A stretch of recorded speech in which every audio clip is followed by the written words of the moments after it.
एक आईएएस पर है। संजीव हंस दलित था तो बलि का बकरा बना दिए, गलती था तो वो जानेंगे, जाने जो जाने जत्ता। बिल्कुल गलत है। मैं इसको ओबीसी को पहले ही बर्बाद कर दिया, अब एसटी एससी को बर्बाद करना चाहते हैं। इस पर सदन में चर्चा की जरूरत है, जरूरत पड़े तो अध्यादेश लाने की जरूरत है। बिहार में गलती किसने की? सरकार तो दोनों आदमी की थी ना। तो बिहार में आपने यदि इसको कैबिनेट के बाद डिसीजन ले करके सदन में पास करवा करके भेज दिए होते तो आज ये प्रॉब्लम क्रिएट नहीं होता। अच्छा, एक बात हमको जानकारी नहीं है, मरना होगा तो कोई बचाएगा? जिसको मारना होगा मारेगा, मरना होगा तो कोई बचाएगा? आप हमको समझिए। सुरक्षा की मांग कर रहे हैं क्या सर? भैया, सुरक्षा देने की जिम्मेदारी हमारी नहीं है, सुरक्षा देने की जिम्मेदारी सरकार की है। देखिए, दो बात समझिए। पहले तो जो लगातार बच्चे की मौत हो रही है कोचिंग वाले में, उसमें है कि पटना में जितना कोचिंग माफिया है, कोचिंग माफिया के लिए एक गाइडलाइन बने, एक एडवाइजरी बने, उस पर सरकार का अंकुश हो। तो अभी हम लगातार कोचिंग माफिया दिल्ली से लेकर के पटना तक ये सवाल है, तो क्या बिहार के कोचिंग माफिया के लिए अभी तक सरकार भी कोई पॉलिसी बनाया है, कोई गाइडलाइन बनाया है? ये आप इसको देखिए।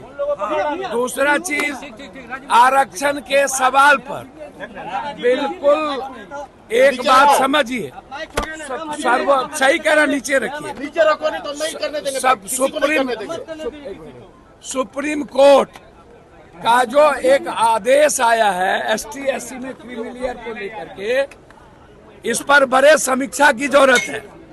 एक तरफ आरक्षण को लगातार कटल करने की, दूसरे तरफ आरक्षण जब बिहार में या तमिलनाडु में पहले भी दिया गया 67%, उसके बाद मेरा एक आग्रह है, सिर्फ यह कहना कि नीतीश कुमार जी यदि डबल इंजन इसको अध्यादेश नहीं ला पाते हैं भैया तो क्या बोलेंगे आप लोग? ऐसे करिएगा तो भैया मैं क्या कह रहा हूँ सुनिए। मेरा कहना ये है कि आरक्षण के सवाल पर 7 जज का जो आदेश है, इस पर बड़े समीक्षा की जरूरत है और सदन में इस पर चर्चा करने की जरूरत है। सर्वदलीय बैठक की आवश्यकता है।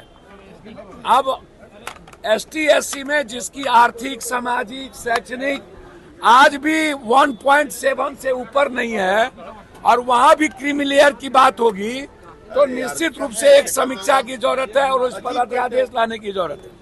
लेकिन जो बिहार की बात है उसमें मेरा सीधा है कि बिहार में गलती किसने की? सरकार तो दोनों आदमी की थी ना। तो बिहार में आपने यदि इसको कैबिनेट के बाद डिसीजन ले करके सदन में पास करवा करके भेज दिए होते तो आज ये प्रॉब्लम क्रिएट नहीं होता। तो गवर्नमेंट जिसकी थी उसी ने इस प्रॉब्लम को बढ़ाया है। आज जरूरत है बिहार के 67% आरक्षण पे केंद्र सरकार को, जो हाई कोर्ट और सुप्रीम कोर्ट में जाकर के जो स्टे किया है, उसके खिलाफ अध्यादेश लाने की। मैं यह नहीं कहूंगा कि वापस ले लीजिए, वो कर लीजिए, लेकिन जब दोनों आदमी की सरकार थी तो फिर गलती कहाँ हुई? जब आपने 67% आरक्षण दिया तो फिर सदन में पास करके क्यों नहीं भेजा? और आज सबसे पहले सत्ता पक्ष और विपक्ष दोनों मिलकर के यहाँ सदन से पास करके भेज दे, तो गलती तो पहले ही हो चुकी है। और दिल्ली में भी सुप्रीम कोर्ट का जो क्रीमिलियर है वो भी मामला है, तो दोनों मामला को इसी सत्र में बहस करा लेने की जरूरत है। अच्छा, एक बात हमको जानकारी नहीं है, मरना होगा तो कोई बचाएगा? जिसको मारना होगा मारेगा, मरना होगा तो कोई बचाएगा? आप हमको समझिए। सुरक्षा की मांग कर रहे हैं क्या सर? भैया, सुरक्षा देने की जिम्मेदारी हमारी नहीं है, सुरक्षा देने की जिम्मेदारी सरकार की है।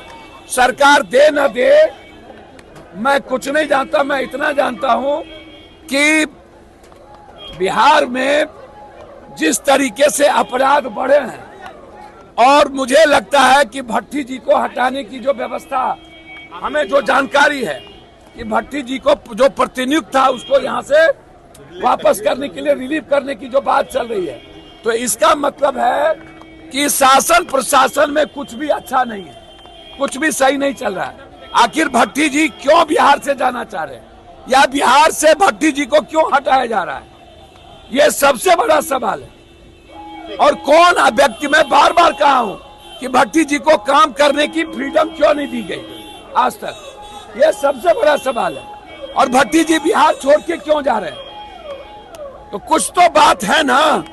सुरक्षा की चिंता मुझे नहीं है, सरकार को देना हो दे, ना देना हो दे ना दे, और ना मैं अपराधी से डरता और ना मैं मरने से डरता हूं। जिसको मारना हो, माफिया के खिलाफ लड़ाई है, मेडिकल माफिया के खिलाफ लड़ाई है, जमीन माफिया के खिलाफ लड़ाई है। कल भी सदन में मेडिकल माफिया के खिलाफ मैं आग उगला हूँ, एजुकेशन माफिया, ये जितने एजुकेशन माफिया उसके खिलाफ है स्ट्रिंग नीट। तो एजुकेशन माफिया पर निरंकुश लगना चाहिए, उस पर गाइडलाइन होना चाहिए, और सरकार एक नियमावली बनाए किसी भी कीमत पर। सबसे ज्यादा शोषण बिहार के बच्चों का एजुकेशन माफिया कर रहा है, इसलिए है सीधा लड़ाई है, एजुकेशन माफिया से भी है, मेडिकल माफिया से भी है। तो इसीलिए जान की चिंता मुझे नहीं है। आरक्षण के अंदर आरक्षण की बात हो रही है, बिल्कुल गलत है। मैं इसको ओबीसी को पहले ही बर्बाद कर दिया, अब एसटी एससी को बर्बाद करना चाहते हैं। इस पर सदन में चर्चा की जरूरत है, जरूरत पड़े तो अध्यादेश लाने की जरूरत है।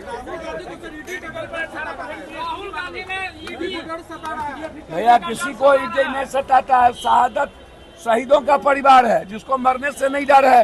राहुल गांधी को कोई डरा सकता है, लेकिन जो हालात है ईडी के, चूज एंड बाइफर्केशन, और जिस तरीके से आप कर रहे हो, बिहार में बहुत सारे पदाधिकारी पर ईडी का केस है, जो बड़े बड़े पदों पर सेक्रेटरी बैठे हुए हैं, 2-3।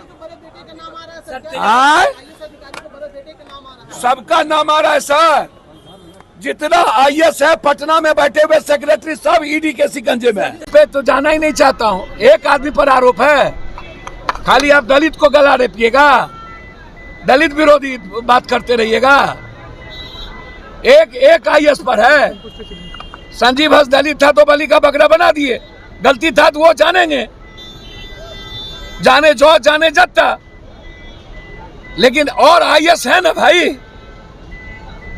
कौन कौन आईएएस है? बुडको का 1100 करोड़ रुपया आया 1200 पटना में, वो पैसा कहाँ गया?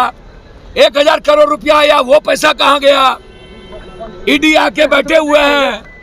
एक सीनियर आईएएस का बेटा का भी नाम आ रहा है आय से अधिक संपत्ति पर। भैया एक सीनियर आईएएस का बेटा ही नहीं, लगभग जो पटना में 20 सालों से सेक्रेटरी बैठे हुए हैं, सब लोग कौन कौन बिजली बेचा है कलकत्ता के व्यापारियों से, हम सदन में सबको उठाने वाले हैं, आप सुनते जाइएगा। सर कह रहा है कि जब ईडी को जब छापेमारी हो रही तो जदयू नाराज है। भैया मैं कुछ नहीं जानता हूँ जदयू नाराज है, कौन नाराज है। मैं इतना जानता हूँ ईडी का काम पिक एंड चूज है, जो तय दिल्ली में होता है वही होता है। चलिए सर, एक आईएएस को रेप के केस में फंसना, उसके बाद कुर्सी पर बनाए रखना कितना सही है सर?